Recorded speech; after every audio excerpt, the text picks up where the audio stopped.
আমার ক্লাস 11 এবং উচ্চ মাধ্যমিকের ছাত্রছাত্রীরা তোমাদের সবাইকে আমার চ্যানেল স্টাডি ফর এডুকেশনে স্বাগত জানাই। তুমি আর্টস, সায়েন্স, কমার্স যে স্ট্রিমেই থাকো না কেন, তোমাদের থেকে আমি এই প্রশ্নটা খুবই পাচ্ছি যে তোমাদের ফোর্থ সাবজেক্ট কিভাবে নির্বাচিত হয়, বা তোমাদের অনেকেই প্রশ্ন করছো ইংলিশ কি আমাদের ফোর্থ সাবজেক্ট হতে পারে। সেজন্য আমি ভিডিওটি তোমাদের ফোর্থ সাবজেক্ট কিভাবে আমাদের নির্ধারিত হয়ে থাকে সেই বিষয়ে আমি তোমাদের এই ভিডিওটি করছি।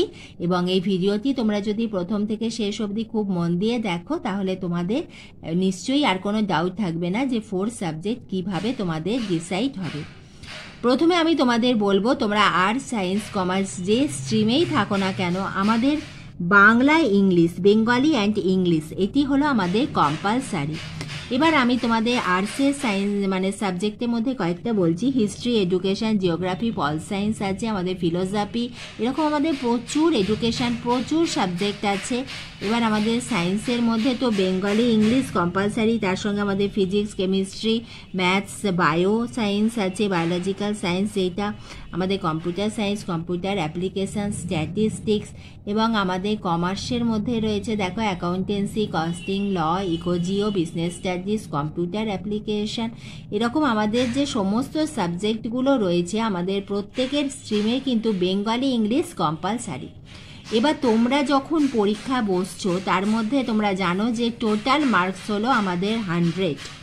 আমাদের 100 মার্কসের মধ্যে যে সমস্ত সাবজেক্টগুলোতে প্র্যাকটিক্যাল আছে তাদের পরীক্ষা হবে, আমাদের লিখিত পরীক্ষা হবে 70 মার্কস, এবং আমাদের প্র্যাকটিক্যাল এবং প্রজেক্ট নিয়ে থাকে আমাদের 30 মার্কস।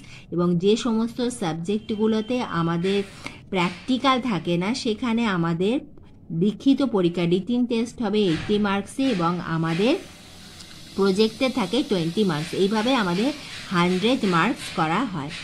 এবারে তোমাদের বলে দিই যে আমাদের যে পাস মার্ক সেইটি আমাদের 70-এ 21 পেতে হবে, এবং 80-তে আমাদের পেতে হয় 24-24। তার মানে বুঝতে পারছো যে আমাদের 30% নাম্বার আমাদের লিখিত পরীক্ষাতে পেতেই হয়। আমাদের প্রজেক্ট বা প্র্যাকটিক্যালে সাধারণত সবাই পাস করে যায়, সেটা দরকার নেই। আমাদের যে এই যে নাম্বারটা আছে এই নাম্বারের মধ্যে আমরা প্রত্যেকেই 6টি সাবজেক্টে পরীক্ষা দেবো, এবং সেই 6টি সাবজেক্টের মধ্যে যে সাবজেক্টের আমার নাম্বার সব থেকে কম হবে, এমনকি সেই সাবজেক্টে যদি আমার পাস মার্ক না থাকে, মানে লিখিত পরীক্ষাতে আমার যদি 21 বা 24, মানে আমি বললাম যে 70-এ পরীক্ষা হলে 21 এবং লিখিত পরীক্ষাতে 80-24 যদি আমার নাও থাকে তাতেও কিন্তু কোনো অসুবিধে নেই। অর্থাৎ আমাকে 5টা সাবজেক্টে কিন্তু পাস করতেই হবে।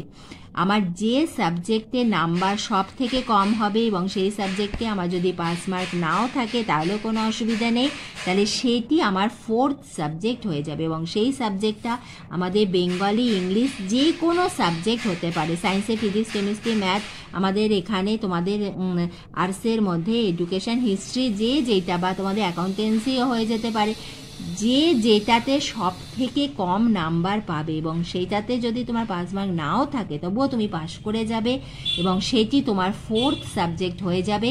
তাহলে আমরা পরীক্ষা দিচ্ছি মোট 600 নাম্বারে আমরা মোট পরীক্ষা দেব, এবং 600-র মধ্যে কিন্তু আমাদের রেজাল্টটা হবে 500-র মধ্যে আমাদের রেজাল্ট বেরোবে, এবং তার মধ্যে একটি সাবজেক্ট আমাদের মাইনাস হয়ে যাবে। তাহলে নিশ্চয়ই তোমরা বুঝতে পারলে আমাদের ফোর্থ সাবজেক্ট কিভাবে হবে।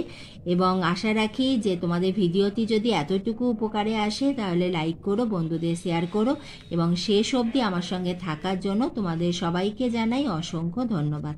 Thank you.